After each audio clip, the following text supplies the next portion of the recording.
सभी दोस्तों का मैं श्रीकांत हिंदी वाटिका चैनल में हार्दिक स्वागत करता हूं। दोस्तों, आज ये वर्णमाला का चौथा पार्ट हम आपको पढ़ाने वाले हैं और वर्णमाला के चौथे पार्ट में आप पढ़ने वाले हैं व्यंजनों का वर्गीकरण। ये पार्ट बहुत इंपॉर्टेंट है और लगभग ये मान के चलिए कि एग्जाम में इससे एक प्रश्न जरूर से जरूर आता है। पूछा जाता है कि व्यंजन की संख्या कितनी है, व्यंजन कितने प्रकार के होते हैं, व्यंजन के भेद बताइए, मूल व्यंजनों की संख्या कितनी है। तो सारी चीज़ें हमने यहाँ पे लिख दी है पहले से। और इसके बाद जो हम पढ़ने वाले हैं, हम पढ़ेंगे ये सबसे मेन पार्ट है व्यंजनों का वर्गीकरण। ठीक, तो उसके पहले सबसे पहले आप जो है व्यंजन जानिए, व्यंजन के बारे में जानना है आपको। तो अगर कहा जाए व्यंजन की संख्या कितनी है भैया, ठीक है, अगर आपसे क्वेश्चन पूछा जाए व्यंजन की संख्या कितनी है, तो व्यंजन की संख्या 33 होती है। और मूल व्यंजनों की संख्या कितनी है, तो मूल व्यंजनों की संख्या भी 33 होती है। संख्या की बात पूछी जा रही है, ठीक, यहाँ पर भी संख्या मूल व्यंजनों की 33 ही होती है।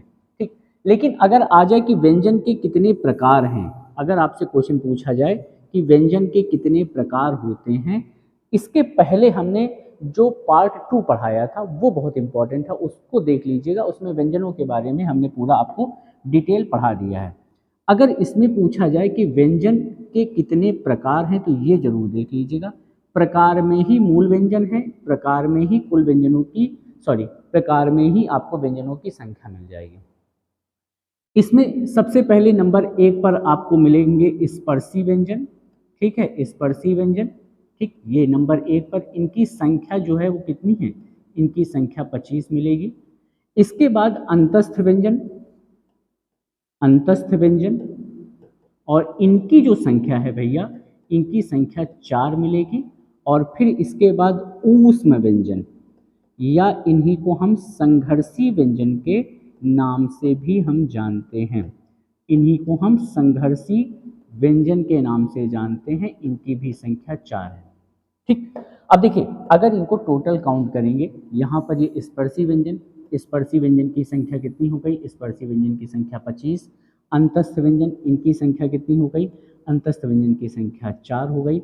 और अगर ऊष्म व्यंजन की बात करें, तो ऊष्म व्यंजन की भी संख्या कितनी है, ऊष्म व्यंजन की संख्या 4। इतनी बात क्लियर। अब देखो कौन कौन से होते हैं, तो ये जो है आपके का से लेकर माँ तक होते हैं। का वर्ग, चा वर्ग, टा वर्ग, ता वर्ग, पा वर्ग और हाँ पा वर्ग तक आपको मिल जाएंगे। ये इनकी संख्या 4 है। कौन कौन से हैं, एक है आपका या, एक है आपका रा और ला और वा, जिसमें से हमने आपको बताया या और वा को अर्ध स्वर कहते हैं, रा को आप कंपित व्यंजन और ला को पार्श्विक व्यंजन के नाम से जानते हैं। उस व्यंजन में आपको मिलेंगे तालव्य सा, मूर्धन्य सा, दंती सा और हा। हा का उच्चारण कंठ और इसको हंस वर्ण कहते हैं और इसे काकल्य भी कहते हैं। इसके उच्चारण में अधिक काल का बोध होता है, इसलिए इसको काकल्य वर्ण के नाम से हम जानते हैं। इतनी बात क्लियर हो गई। अच्छा, यहीं पर अगर आपसे कुल व्यंजन पूछ लिए जाएं, यहीं पर अगर आपसे भैया पूछा जाए कि कुल व्यंजनों की संख्या कितनी है, तो कुल व्यंजनों की संख्या 39 है। बस इन 33 व्यंजनों में, बस यहाँ से इन 33 व्यंजन, 33 व्यंजन का मतलब कितना, 25 4 29 4 33, इन 33 व्यंजनों में अगर आप 6 व्यंजन जोड़ देंगे, 6 का मतलब कौन से, यहाँ पर 6 व्यंजन कौन से ऐसे हैं, मतलब कि यहाँ पर कुल व्यंजन कब होंगे, जब हम इसमें 6 व्यंजन जोड़ देंगे। वो 6 व्यंजन कौन कौन से हैं, बस इसमें आपको करना क्या है, बस 2 व्यंजन आपको जोड़ने हैं। एक जोड़ दीजिएगा आप उच्छिप्त व्यंजन, उच्छिप्त व्यंजन, उच्छिप्त, और इसकी संख्या 2 होती है, डा और ढा, और आपके संयुक्त व्यंजन, संयुक्त व्यंजन, ठीक, और इनकी संख्या होती है 4। बस देख लीजिएगा, 4 2 6, बस 33 में 6 जोड़ दीजिएगा, टोटल कितने हो जाएंगे, टोटल 39 हो जाएंगे।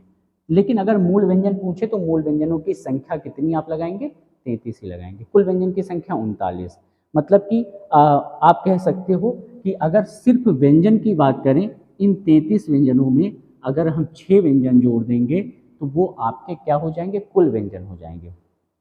तो यहाँ से इतनी बात आपको क्लियर हो गई होगी लगभग। अब हम आगे बढ़ते हैं, सबसे मेन पार्ट जो हमको पढ़ना है, व्यंजनों का वर्गीकरण। व्यंजन के बारे में हमने पढ़ लिया है। अब हमको हाँ एक चीज़ और इसमें बता दें, स्पर्शी व्यंजन का से माँ तक हैं, इनका उच्चारण कंठ तालु मूर्धा दंत ओष्ठ की सहायता से किया जाता है। ठीक है, इतनी बात क्लियर। अब देखिए, अब हम आगे बढ़ते हैं व्यंजनों के वर्गीकरण में। इसमें पढ़ेंगे व्यंजनों का वर्गीकरण, जो सबसे इंपॉर्टेंट टॉपिक है। ठीक है, चलिए देखिएगा व्यंजनों का वर्गीकरण। तो व्यंजनों को दो आधारों पे बांट के पढ़ा गया है ना। इसी तरह चार्ट पहले आपको कॉपी घुमा के बनाना है, कॉपी को घुमा लीजिए और इस चार्ट को पहले क्रिएट कर लीजिएगा। व्यंजनों का वर्गीकरण हमेशा दो आधारों पर किया जाता है। सबसे जो पहला आधार है वो भैया पहला आधार आपका है कौन सा, वायु प्रेक्षण की दृष्टि से। कौन कौन से ऐसे व्यंजन हैं जिनके उच्चारण में वायु का प्रेक्षण होता है, और कौन कौन से ऐसे व्यंजन हैं जिनके उच्चारण में ध्वनि का प्रेक्षण होता है। तो दो आधार, एक ध्वनि प्रेक्षण की दृष्टि से और दूसरा है वायु प्रेक्षण की दृष्टि से। तो पहला है आपका वायु प्रेक्षण की दृष्टि से। इसका मतलब ये हुआ कि ऐसे व्यंजन वर्ण जिनके उच्चारण में ध्वनि कम और ज़्यादा निकलती है, ऐसे व्यंजनों को हम वायु प्रेक्षण की दृष्टि में रखेंगे। ठीक है, ध्यान से देखिएगा, हम यहाँ पे लिखना स्टार्ट करते हैं। सबसे पहले ऐसे व्यंजन वर्ण जिनके उच्चारण में वायु कम निकलती है, उनको हम किस नाम से जानते हैं, उनको हम अल्प प्राण के नाम से जानते हैं। किस नाम से जानते हैं उनको, हम उनको अल्प प्राण के नाम से जानते हैं। और ऐसे व्यंजन वर्ण जिनके उच्चारण में वायु अधिक मात्रा में निकलती है, उनको हम किस नाम से जानते हैं, उनको हम महाप्राण के नाम से जानते हैं। उनको हम महाप्राण के नाम से जानेंगे। तो यहाँ पर लिखेंगे हम महाप्राण, महाप्राण ये।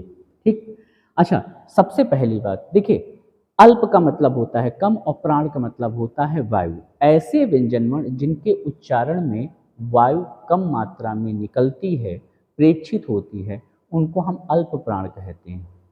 और ऐसे व्यंजन वर्ण जिनके उच्चारण में वायु अधिक मात्रा में, महा का मतलब अधिक और प्राण का मतलब वायु, ऐसे व्यंजन वर्ण जिनके उच्चारण में वायु अधिक मात्रा में निकलती है, उनको हम महाप्राण कहते हैं। उनको हम क्या कहते हैं, उनको हम महाप्राण कहते हैं। अब एक पॉइंट और यहाँ पर नोट करने वाला होता है कि अल्प प्राण की संख्या कितनी होती है। तो भैया अल्प प्राण की जो संख्या है, अल्प प्राण की संख्या होती है 19, और महाप्राण की जो संख्या होती है वो होती है 14। कितनी होती है, महाप्राण की संख्या 14 होती है। तो हिंदी वर्णमाला में कौन कौन से ऐसे वर्ण हैं जो अल्प प्राण की श्रेणी में आते हैं, मतलब कि का वर्ग, चा वर्ग, टा वर्ग, ता वर्ग, पा वर्ग नहीं। अगर हम कहें किसी भी वर्ग के सभी पहले व्यंजन काचा टा तापा, सभी दूसरे खाचा टा तापा, सभी तीसरे गाजा डा दाबा, सभी चौथे घाजा डा दाबा और सभी पांचवे अंगा इयाड़ा नमा। पहला सभी पहले व्यंजन, सभी दूसरे, सभी तीसरे, सभी चौथे, सभी पांचवे व्यंजन। अगर उन व्यंजनों की बात करें तो किसी भी वर्ग के सभी पहले व्यंजन, ठीक है, याद रखना, किसी भी वर्ग के सभी पहले व्यंजन, सभी तीसरे व्यंजन और सभी पांचवे व्यंजन, और सभी पांचवे व्यंजन वो क्या होते हैं, अल्प प्राण होते हैं। सभी पहले व्यंजन मतलब कि का, चा, टा, ता, पा, अगर ऊपर से नीचे की तरफ बढ़ेंगे तो का, चा, टा, ता, पा सभी पहले व्यंजन अल्प प्राण हैं। सभी तीसरे व्यंजन ग, ज, ड, द, बा ये अल्प प्राण हैं। और सभी पांचवे व्यंजन अंगा इयाड़ा नामा सभी क्या हैं, ये अल्प प्राण की श्रेणी में आते हैं। तो हम इनको लिखना स्टार्ट करते हैं। ठीक है, तो देखिएगा सभी पहले व्यंजन कौन से हैं, एक है आपका का, दूसरा है आपका चा, तीसरा है आपका टा, चौथा का, चा, टा, फिर ता है और फिर आपका पा है। ठीक, पा। सभी तीसरे कौन से हो जाएंगे, गा, जा, डा, दा और बा। ठीक, गाजा डा दबा। और सभी पांचवे कौन से हो जाएंगे, अंगा। ठीक है, अंगा हो गया, इया हो गया, ड़ा, ड़ा, अन्ना और मा। ये हो गए आपके भैया कौन से, ये हो गए आपके कौन से, अल्प प्राण हो गए, अल्प प्राण व्यंजन हो गए, है ना। किसी भी वर्ग के सभी पहले, सभी तीसरे, सभी पांचवे व्यंजन आपके अल्प प्राण होंगे। ठीक, कौन से होंगे, सभी अल्प प्राण होंगे। अब देखिए यहाँ पर तो अभी संख्या, अगर हम इस संख्या की बात करें, 5 इसमें है, 5 इसमें है और 5 इसमें है, 5 5 है ना। तो लेकिन संख्या तो 15 हुई ना, लेकिन यहाँ पर संख्या कितनी है, यहाँ पर संख्या तो 19 है ना। तो इसका मतलब 4 व्यंजन वर्ण और ऐड कर देंगे तो इसका मतलब क्या हो जाएंगे, वो कंप्लीट हो जाएंगे। इसका मतलब इसी में हम अंतस्थ व्यंजन को ऐड करेंगे। ठीक है, किसको ऐड करेंगे? अंतस्थ व्यंजन। अंतस्थ व्यंजन की संख्या कितनी होती है? 4 होती है। इसका मतलब या, ठीक, रा, ला और वा, ठीक, यारा लावा, ये जो संख्या है ना अब पूरी कंप्लीट हो गई 19। यारा लावा को मिला के ये टोटल संख्या हो गई है अब 19। ठीक, संख्या हो गई है टोटल कितनी भैया? 19 हो चुकी है। इसका मतलब यारा लावा अंतस्थ व्यंजन के साथ साथ अब क्या है? अल्प प्राण है ना। अंतस्थ व्यंजन के साथ साथ क्या है? ये अल्प प्राण भी हैं। इतनी बात क्लियर हो गई? ये संख्या, यहाँ से संख्या इसको कंप्लीट करेंगे 4, ये संख्या 4। ठीक, तो इसका मतलब अंतस्थ व्यंजन यारा लावा क्या है? इनके उच्चारण में वायु का प्रेक्षण कम होता है। अब इनकी संख्या भी कितनी हो गई? इनकी संख्या हो गई टोटल 19। 15 आपके ये हो गए, ध्यान से देखिएगा एक एक पॉइंट। 15 आपके क्या हो गए? 15 आपके ये वाले वर्ण हो गए। ठीक, यहाँ से ये 15 वर्ण, यहाँ से ये 15 वर्ण हो गए। ध्यान से देख रहे हैं ना, ये 15 वर्ण तो आपके ये हो गए और प्लस 4 आपके ये हो गए, तो कंप्लीट कितने हो गए? टोटल 19 वर्ण हो गए। इसके बाद हम आगे बढ़ते हैं। ठीक है, इसके बाद आगे बढ़ते हैं, बात आती है महाप्राण की। तो महाप्राण वर्ण किसे कहेंगे? ऐसे व्यंजन वर्ण जिनके उच्चारण में वायु का परीक्षण अधिक होता है उनको हम महाप्राण कहते हैं। उनको हम क्या कहेंगे? महाप्राण कहेंगे। किसी भी, अब देखिए जो इसमें छूटे हैं, दूसरा वर्ग छूटा है और तीसरा वर्ग छूटा है ना। तो दूसरा वर्ग छूटा है और दूसरा वर्ग और चौथा वर्ग छूटा है, तो किसी भी वर्ग के सभी दूसरे व्यंजन और सभी चौथे व्यंजन हमेशा क्या होंगे? वो भैया महाप्राण होंगे। इसका मतलब कौन कौन से व्यंजन? ध्यान से देखिएगा, इसका मतलब कौन कौन से व्यंजन महाप्राण होंगे? तो कौन कौन से? यहाँ पर हो जाएगा आपका ख, ठीक है, छ, ठ, थ और फा, ये हो गए। ठीक, इसके बाद घ, झ, ढ, ध और भ, घ, ज, ढ, ध, भ। अब देखिए संख्या, यहाँ पर अगर हम संख्या की बात करें ना तो आप यहाँ पर देख सकते हैं, मेंशन कर सकते हैं, आप यहाँ पे देख सकते हैं कि ये जो संख्या है ना अभी कितनी हुई है? अभी तो टोटल 10 हुई है संख्या। ये अभी ये संख्या कितनी हुई है? 10 हुई है। लेकिन यहाँ पर संख्या लिखी कितनी है? 14। इसका मतलब 4 व्यंजन वर्ण कम है। तो 4 व्यंजन वर्णों में कौन कौन से ऐसे व्यंजन हैं जो आपके महाप्राण की श्रेणी में आएंगे? वो कौन कौन से हो जाएंगे? देखिएगा ध्यान से। तो इसका मतलब इसमें ऊष्म व्यंजन को अगर हम ऐड कर दें, कौन से? ऊष्म व्यंजनों को ऐड कर दें तो संख्या हो जाएगी इनकी टोटल कितनी? 10 और 4, 10 4 कितनी हो जाएगी? 14 हो जाएगी। बात क्लियर है? तो इसका मतलब यहाँ पर ये है कि इसमें तालव्य सा, ठीक है, मूर्धन्य सा और दंती सा और हा इसी की श्रेणी में आएगा। इसका मतलब जो ऊष्म व्यंजन है, ऊष्म व्यंजन, ठीक है, वो आपके महाप्राण हैं। अंतस्थ व्यंजन अल्पप्राण और ऊष्म व्यंजन आपके जितने भी हैं वो महाप्राण की श्रेणी में आएंगे। ठीक है, महाप्राण की श्रेणी में आएंगे। ये आपका स्ट्रक्चर पूरी तरीके से अब क्या है? तैयार हो चुका है। ये इतना तो अल्पप्राण और महाप्राण का स्ट्रक्चर तैयार हो गया है। ठीक है, अल्पप्राण और महाप्राण का स्ट्रक्चर तैयार हो गया है। अगर आपको समझ में ना आया हो तो कमेंट बॉक्स में आप जरूर से जरूर मेंशन करिएगा। ठीक है, हम आपको समझा देंगे एक बार फिर से। ठीक, अब इसके बाद हम आगे बढ़ेंगे। कौन सी ध्वनियाँ हैं आपकी व्यंजनों के वर्गीकरण में? अब आपको पढ़ाने वाले हैं हम ध्वनि प्रेक्षण की दृष्टि से। ठीक है, ध्वनि प्रेक्षण की दृष्टि से जो व्यंजन हैं वो भी 2 प्रकार से बांटे गए हैं। वो कौन कौन से हैं ये थोड़ा सा आप देख लीजिएगा। ठीक है, ध्वनि प्रेक्षण की दृष्टि की बात करें तो यहाँ पर जो ध्वनि प्रेक्षण की दृष्टि से भी 2 प्रकार से हम इनको बांटते हैं। एक नंबर एक पर है आपका कौन सा? सघोष, और दूसरे नंबर पर आपको मिल जाएंगे अघोष वर्ण। ठीक है, दूसरे नंबर पर कौन से? अघोष वर्ण मिल जाएंगे। सबसे पहले नंबर 1 पर आपको मिलेंगे सघोष वर्ण। कौन से वर्ण मिलेंगे? सघोष वर्ण। ठीक है, जो जिनका उच्चारण घोष के साथ हो, और दूसरा अघोष वर्ण, हम इनको कहेंगे अघोष वर्ण। अच्छा, सघोष का मतलब क्या है? घोष के साथ, मतलब कि ऐसे व्यंजन वर्ण जिनके उच्चारण में स्वर तंत्रियों में आपके कंपन होता है उनको हम सघोष वर्ण कहते हैं। क्या कहते हैं? सघोष वर्ण। अब संख्या की बात आती है तो इनकी जो संख्या है वो 31 होती है और अघोष की संख्या होती है 13। ठीक, 31 का जस्ट उल्टा होता है। 31 का उल्टा क्या हो जाएगा? जस्ट 13 हो जाएगा अघोष। ठीक है, चलिए सघोष में कौन कौन से वर्ण आते हैं ये आप देखिएगा। किसी भी वर्ग के भैया तीसरे वर्ण, सभी आपके चौथे वर्ण और सभी पांचवे वर्ण आपके क्या आते हैं? सघोष आते हैं। तीसरे, चौथे, पांचवे, छूटा कौन सा है इसमें? इसमें छूटा है भैया कौन सा? पहला वर्ण और सभी दूसरे वर्ण छूटे। इतना है, ऐसे याद रखेंगे। तो सभी तीसरे वर्ण कौन से होते हैं? सभी तीसरे वर्ण हो जाएंगे ग और ज, ड, द और ब, ये आगे तीसरे वर्ण। और चौथे हो जाएंगे घ, झ, ढ, ध और भ, ये हो जाएंगे आपके, ये तीसरे वर्ण है, ये चौथे वर्ण है और ये आपके अंगा और इया, ड़, न और म, ये सभी आपके क्या हो जाएंगे? पांचवें वर्ण हो जाएंगे। लेकिन अभी इनकी संख्या टोटल कितनी हुई है? अभी इनकी संख्या भैया टोटल अभी 15 तो हुई है, लेकिन इसमें हम ऐड करेंगे क्या? इसमें स्वर ऐड करेंगे। स्वर की संख्या कितनी है? 11। ठीक है, इसके बाद इसी में हम अंतस्थ व्यंजन ऐड करेंगे। इनकी संख्या कितनी है? इनकी संख्या 4 है। ठीक है, और ऊष्म का हा, सिर्फ आपको याद रखना है, ऊष्म का सिर्फ हा हम इसमें ऐड करेंगे, ये वाला। ठीक है, अब यहाँ पर अगर काउंटिंग करेंगे ना आप, तो ये 11 संख्या, ये 11, ये 4 हो गई और एक ये ऊष्म का हा।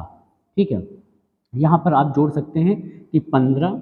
ठीक है, 15 तो ये हो गए आपके, प्लस 11 प्लस 4 और प्लस 1, टोटल संख्या कितनी हो गई? 31। काउंट करके से देख सकते हैं, 15, 11, 26, 4, 30, 1, 31। इतनी बात क्लियर हो गई।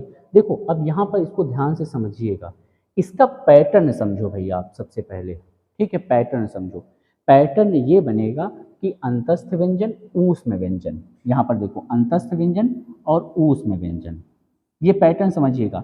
अंतस्थ व्यंजन, ऊष्म व्यंजन, यहाँ पर अंतस्थ व्यंजन और यहाँ पर आपको ऊष्म व्यंजन मिलेंगे। किसी भी वर्ग के सभी पहले व्यंजन कौन से होते हैं? का, चा, टा और ता और पा। ठीक, सभी दूसरे व्यंजन कौन से हो जाएंगे? खा, छा, ठा, था और फा। ठीक, ये ठीक, इनकी संख्या 10 हो गई और प्लस 4 आपके इसी में ऊष्म व्यंजन मिल जाएंगे। 3 तालव्यशा, मूर्धन्यशा और दंतीसा मात्र। तो संख्या इनकी 10 प्लस 3 बराबर कितनी हो जाएगी? 13। अब इसका सिस्टम समझ लो थोड़ा सा। ठीक है, इनको अलग अलग हम किए दे रहे हैं, ध्यान से देख लीजिएगा थोड़ा सा, ताकि आपको समझने में आसानी हो। ये ठीक, ये आपके क्या हैं? ये आपके टोटल ये 15 वर्ण ये हो गए। ठीक है, और इसमें से पहला, दूसरा और ये वाले ये हो गए। लाइन खींच दें ताकि आपको पता चल सके। ठीक, अब इसका पैटर्न समझो थोड़ा सा, ध्यान से पैटर्न समझ लेंगे तो आपको कभी दिक्कत नहीं होगी यहाँ पर। ठीक है, ऐसे समझिएगा इसका पैटर्न। देखो यहाँ पर हमने क्या किया, अल्प प्राण में, देखो ध्यान से, अल्प प्राण में पहला, तीसरा, पांचवा लिया। इसको समझ लीजिएगा जिन लोगों को ये व्यंजनों का वर्गीकरण नहीं समझ में आता है। यहाँ पर पहला, तीसरा, पांचवा लिया, टोटल 5 हैं, 5 वर्ग हैं, पहला, दूसरा, तीसरा, चौथा, पांचवा। ऊपर से काउंट करेंगे, सभी पहले व्यंजन, सभी दूसरे, सभी तीसरे, सभी चौथे, सभी पांचवे। तो पहला है सभी पहले, सभी तीसरे और सभी पांचवे। देखिए छूटा कौन सा है? यहाँ पर दूसरा वर्ग छूट, देखिए दूसरे सभी व्यंजन छूटे हैं और सभी चौथे छूटे हैं। जो छूटे हैं इनको आगे लिखेंगे हम। देखिए दूसरे और चौथे आगे लिख दिया हमने। इतनी बात क्लियर? अब देखो हमने स्टार्टिंग कहाँ से की है, अब आगे सघोष में तीसरा, चौथा, पांचवा से स्टार्ट किया है। तीसरा, चौथा, पांचवा से स्टार्ट किया है। देखिए छूटे कौन से? पहले और दूसरे छूटे हैं ना, जो पहले दूसरे छूटे हैं उनको हमने आगे रख दिया। तो पहला, तीसरा, पांचवा जो छूटे हैं उनको आगे लिखा, दूसरा और चौथा। यहाँ पर तीसरा, चौथा, पांचवा, तीसरा, चौथा, पांचवा और जो छूटे हैं उनको आगे लिखा, पहला और दूसरा छूटे हैं उनको हमने आगे लिख दिया। अब देखिए एक पैटर्न और इसको समझिएगा, इसमें ध्यान से एक पैटर्न और समझिएगा, थोड़ा सा वो इम्पॉर्टेंट है पैटर्न। जैसे यहाँ पर अंतस्थ व्यंजन हमने लिया, अंतस्थ व्यंजन, फिर अंतस्थ व्यंजन के साथ ऊष्म व्यंजन। ठीक, अंतस्थ व्यंजन, ऊष्म व्यंजन, फिर यहाँ पर अंतस्थ व्यंजन, और फिर यहाँ पर ये देखिए ये कैसे व्यंजन है आपके, ये ऊष्म व्यंजन, ऊष्म व्यंजन। ठीक, तो इसका पैटर्न क्या बना, अंतस्थ व्यंजन ऊष्म व्यंजन, अंतस्थ व्यंजन ऊष्म व्यंजन। तो ऐसे याद रखेंगे, यहाँ पहला तीसरा पांचवा अंतस्थ व्यंजन, इसके बाद यहाँ पर दूसरा और चौथा, यहाँ पर क्या है अंतस्थ व्यंजन, यहाँ अल्पप्राण में पहला तीसरा पांचवा और अंतस्थ व्यंजन, पहला तीसरा पांचवा अंतस्थ व्यंजन, फिर इसके बाद दूसरा और चौथा ऊष्म व्यंजन, तीसरा चौथा पांचवा अंतस्थ व्यंजन, पहला और दूसरा ऊष्म व्यंजन। अगर ऐसे नहीं समझ में आता है आपको तो हम आपको ट्रिक बता दे रहे हैं, इसी में ध्यान से देखिएगा। यहाँ पर लिख सकते हैं 1 3 5, ये लिख सकते हैं। 1 3 5 का मतलब यहाँ पर क्या है, किसी भी वर्ग के सभी पहले तीसरे और पांचवें वर्ग, 135 यहाँ पर दूसरे और चौथे, सभी दूसरे और चौथे, तो ये संख्या कितनी हो गई 24। यहाँ पर 345 आप लिख सकते हैं, इसको क्या लिख सकते हैं 345 लिख सकते हैं।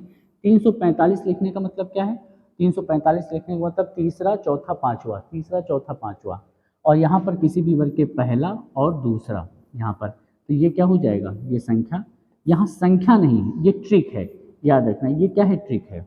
तो अगर इसको याद करना 135 24 345 12, ये वाली संख्या हमने लिखी है, कौन सी संख्या लिखी, ये वाली। अगर आपको याद करने में दिक्कत है कि अल्पप्राण महाप्राण कैसे याद करना है, तो 135 135 24, 135 का मतलब सभी पहले तीसरे पांचवें व्यंजन, और 24 का मतलब सभी दूसरे और चौथे व्यंजन। यहाँ पर तीसरा चौथा पांचवा का मतलब क्या है, तीसरा चौथा पांचवे का मतलब ये है कि सभी तीसरे व्यंजन, सभी चौथे व्यंजन, सभी पांचवें व्यंजन, ठीक है। और सभी पहले और दूसरे का मतलब क्या है, सभी पहले और दूसरे का मतलब है कि सभी पहले व्यंजन और सभी दूसरे व्यंजन। तो आप इसको ऐसे याद कर सकते हो, आप इसको ऐसे याद कर सकते हो कि पहला तीसरा पांचवा और दूसरा और चौथा, मतलब कि 135 24 345 12, ठीक, टोटल 10 डिजिट हैं, आप इनको याद कर लीजिएगा, कभी भी आपका आपका गलत नहीं होगा। तो अब देखिए अंतस्थ व्यंजन को हम दो नामों से और जानते हैं, अल्पप्राण के नाम से तो जानते ही जानते हैं, अंतस्थ व्यंजन को हम अल्पप्राण के नाम से जानते हैं। देखिए अंतस्थ व्यंजन को अल्पप्राण के नाम से जानते हैं और ऊष्म व्यंजनों को हम महाप्राण के नाम से जानते हैं। इतनी बात क्लियर। अब देखिए सघोष, घोष के साथ, मतलब सघोष अंतस्थ व्यंजन सघोष भी है, अंतस्थ व्यंजन अल्पप्राण भी है, ठीक है। इसका मतलब अंतस्थ व्यंजनों के उच्चारण में अधिक ध्वनि भी निकलती है और यहाँ पर वायु का प्रेक्षण कम भी होता है, ठीक है। इसके बाद ऊष्म व्यंजन, देखिए ऊष्म व्यंजन यहाँ पर भी है और ऊष्म व्यंजन यहाँ पर भी है। देखो दो दो चीजें हैं, यहाँ पर अंतस्थ व्यंजन सघोष भी है और अल्पप्राण भी है। देखो यहाँ पर भी अंतस्थ व्यंजन है और यहाँ पर भी आपका अंतस्थ व्यंजन है। तो इसका मतलब अंतस्थ व्यंजन या कह सकते हो अंतस्थ व्यंजन के दो नाम और हो गए, यारा लावा अल्पप्राण है और यारा लावा आपका सघोष है। अब यहाँ पर देखिए, यहाँ पर तालव्यशा मूर्धन्यशा दंतीसा, इसका मतलब तालव्यशा मूर्धन्यशा दंतीसा जो ऊष्म व्यंजन है उनको हम महाप्राण भी कह सकते हैं और उनको हम अघोष भी कह सकते हैं। इतनी बात क्लियर हो गई, ठीक है। तो यहाँ पर अगर हम लिख दें तो कोई दिक्कत नहीं होगी। अब अंतस्थ व्यंजन के बारे में अगर हम यहाँ पर लिखें, इसके बारे में अंतस्थ व्यंजन के बारे में यहाँ पर अगर हम लिखते हैं अंतस्थ व्यंजन, अंतस्थ व्यंजनों को हम अंतस्थ व्यंजन के साथ साथ मतलब कि जो या और रा और जो ला है और वा है, ठीक है, इनके दो नाम कौन कौन से हैं भैया, इनके दो नाम देखिए हमने आपको बताया कौन कौन से दो नाम हैं। इनको तो हम अल्पप्राण तो कहेंगे ही, अल्पप्राण, अल्पप्राण के साथ साथ इनको हम क्या कहेंगे, अल्पप्राण के साथ साथ इनको हम क्या कहेंगे, सघोष भी कहेंगे। क्या कहेंगे, सघोष भी हम कहेंगे, या आप घोष कह सकते हो। सघोष या घोष बात एक ही है, ठीक है, घोष के साथ, ठीक। ये दो चीज़ें आपको मेंशन करिएगा, ये क्वेश्चन पूछा जाता है कि अंतस्थ व्यंजन को और किन किन नामों से जानते हैं। तो कभी कभी थोड़ा सा अगर डीप में पढ़ाएंगे, एसआई लेवल हो गया, ठीक, तो वहाँ पर ये क्वेश्चन इससे लगभग पूछ लेते। यूपीपी का तो सबसे पेट क्वेश्चन है ये, यूपीपी में तो पूछा ही पूछा जाता है। अब इसके बाद देखिए, इसके बाद अब बात आती है किसकी, इसके बाद बात आती है किसकी, महाप्राण की, या आप कह सकते हो ऊष्म व्यंजन की बात आती है। इसकी ऊष्म व्यंजन, ऊष्म व्यंजनों की बात करें तो ऊष्म व्यंजन कौन से होते हैं, तालव्यशा, मूर्धन्यशा, दंतीसा और हा, ठीक। अब इनको कौन कौन दो नामों से हम जानते हैं, ये हमने आपको मेंशन कर दिया है।